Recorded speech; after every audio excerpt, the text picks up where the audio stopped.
Section 1.5 is about finding GCF and LCM. So we're going to start off with just GCF. So first, GCF stands for greatest common factor.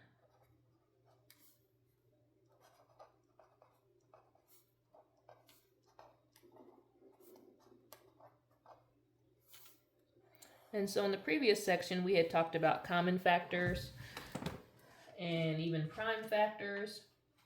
But now we're wanting to look more specifically at the greatest common factor. So like it sounds, it's going to be the largest factor that two or more numbers have in common. Okay, so put the largest.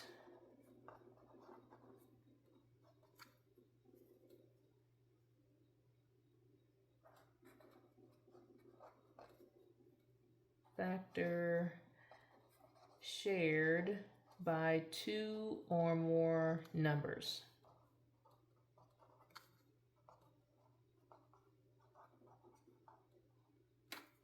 All right, so the first step to finding the greatest common factor would be to first find the factors of each number we're talking about. So in your book on page 17, they have a little example. They have the list of the factors of 40. And again, remember, these are the pairs of factors that, you can multiply to get the value. So they got, this list from, 1 times 40, 2 times 20, 4 times 10, and 5 times 8. They did the same thing with 60, broke it down into factors: 1 times 60, 2 times 30, 3 times 20, 4 times 15, 5 times 12, and 6 times 10. And then made a list of all the factors that were the same between these two lists. The common factors are 1, 2, 4, 5, 10, and 20. So then the greatest common factor says, well, out of these factors that they have in common, which one's the biggest? And 20 is the greatest common factor. So that will be the first step. Now be careful, don't mix up factors with prime factorization. We did that in the last section. The prime factorization was where you had to do the tree or the divide. That's not what this is. This is just the pairs of numbers that multiply to give a number, or the all the values that can divide into a number. Okay, so this is not the factor tree. All right, so let me flip the page here. All right, so on page 18 now, they show at the top, just another possible method that you could use to find the greatest common factor, using the common prime factors. So in this case, they broke it down to the prime factorization, and then listed out all the common prime factors and then multiplied those together to get the greatest common factor. So that's another method that we could use. Let's see. So here's the steps. Finding the greatest common factor. So this one utilizes this process here of, kind of a shortcut. Instead of having to list all the factors of a number, the prime factors sometimes are faster to find. And you can see like that list for 60 is much shorter than it was for all the factors. So let's break this down. Well, we'll do one of these examples here in a sec. But let's put the steps.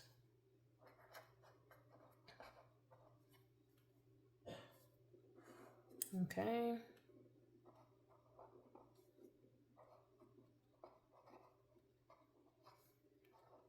So our steps for finding the GCF, or greatest common factor, using our prime factors. So step 1 would be to write the prime factors of each number.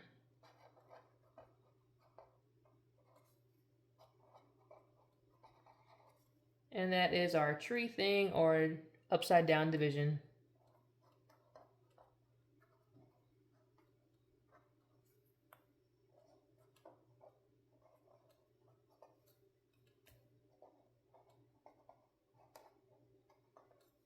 once we've listed out all the prime factors, now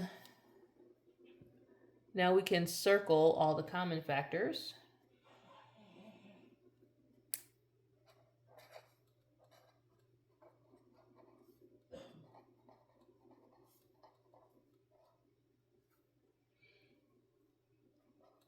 And we're talking about the common prime factors here.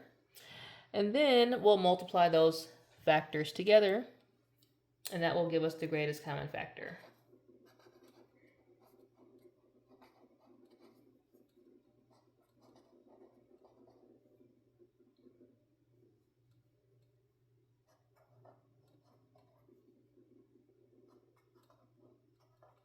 All right, so let's look at the example they have here. This is example 1.5a, and it's page 18 in the textbook. And it says, find the greatest common factor for each group of numbers. So they've given us the numbers 36 and 90. And like I said, instead of going through and listing all the factors and then trying to identify which one is the biggest, which can sometimes be difficult because you might forget one or miss a couple factors in there, the prime factorization is an easier way. Now this book is showing us the division method, but we could also use the factor tree. Since the division method's in your book, I'm going to show you the factor tree for your notes just so you can have both. So looking for what times what equals 36, and we could say 6 times 6. And then since 6 is not prime, what times what equals 6? Well, 2 times 3 and another 2 times 3 would give us the prime factors 2 and 2, 3 and 3. Remember, don't include the numbers up here. Those aren't prime. And let's see, we'll put our list down here. So for 36, 2 times 2 times 3 times 3. And then for 90, let's see, I got 9 times 10 is 90. And then we could do 3 times 3 from 9, and 2 times 5 for 10. So then the prime factors of 90 in order 2, 3, 3, and 5, going from smallest to greatest. 2 times 3 times 3 times 5. Now we're going to find the common factors. So there's a set of 2's here, a set of 3's, and another set of 3's. So then the GCF, I've got 2 times 3 times 3. And sometimes it's easier for me to go this direction, the larger to the smaller. I know 3 times 3 is 9, and then 9 times 2 is 18. So 18 is the greatest common factor for 36 and 90. What that means is that 18 is the largest number that will divide evenly into both 90 and 36. All right, and we've got another example. This time they've got more numbers. They've got 42, 60, and 84.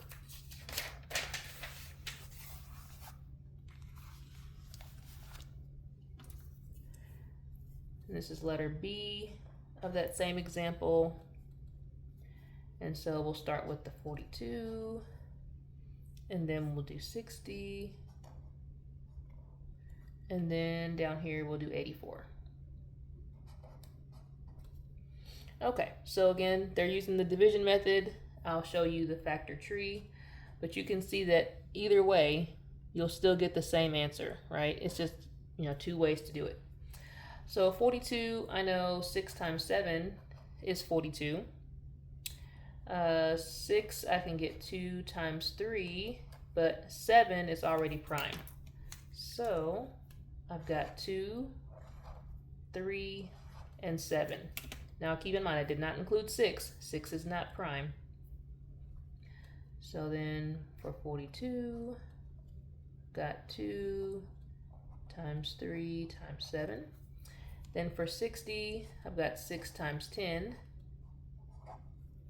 And then 2 times 3 equals 6. And 2 times 5 equals 10. So 2, 3, 2, and 5 for 60. 2 times 2 times 3 times 5. And then for 84, let's see what, 2, and then that will be 42. So 2 is done, but I could still divide by 2 again, and that's going to give me 21, and then that's prime, but I know 21 is 3 times 7. So then the factors 2 times 2 times 3 times 7. Now remember, you might not have done the exact same numbers that I used here. Maybe you decided to divide by 4 first, and you did 4, and then it was 21, right? That's okay. When you get down to your prime factors, we should come up with exactly the same numbers, okay? So in order, 2, 2, 3, and 7.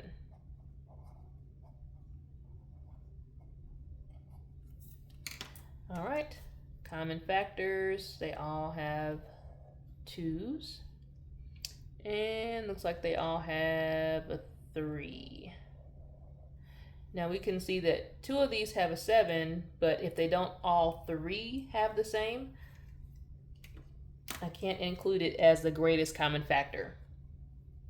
So greatest common factor will be 2 times 3, which is 6. Okay. Alrighty. A little extra note here at the bottom. It says, when finding the GCF of two numbers, remember these 2 tips. If one number is a factor of the other, the smaller number is the GCF. So what they mean is, let's say, I don't see it as an example here, but let's say that 2 is a factor of 8, and I was wanting to find the greatest common factor of 2 and 8. Then we know that that 2 would be considered part of that greatest common factor, or could potentially be the greatest common, well, it would be the greatest common factor. So example here, the GCF of 15 and 30, well, since 15 is a factor of 30, that makes 15 the greatest common factor. The other one says the GCF of 2 numbers that are relatively prime is always 1. So numbers like 10 and 21 that don't have any common factors, then the greatest common factor is just going to be 1. All right, so we're going to pause there, and we've got lessons that are going to, or practice questions in our lesson today that are going to go over just the greatest common factor, and we'll talk about least common multiple in the next section.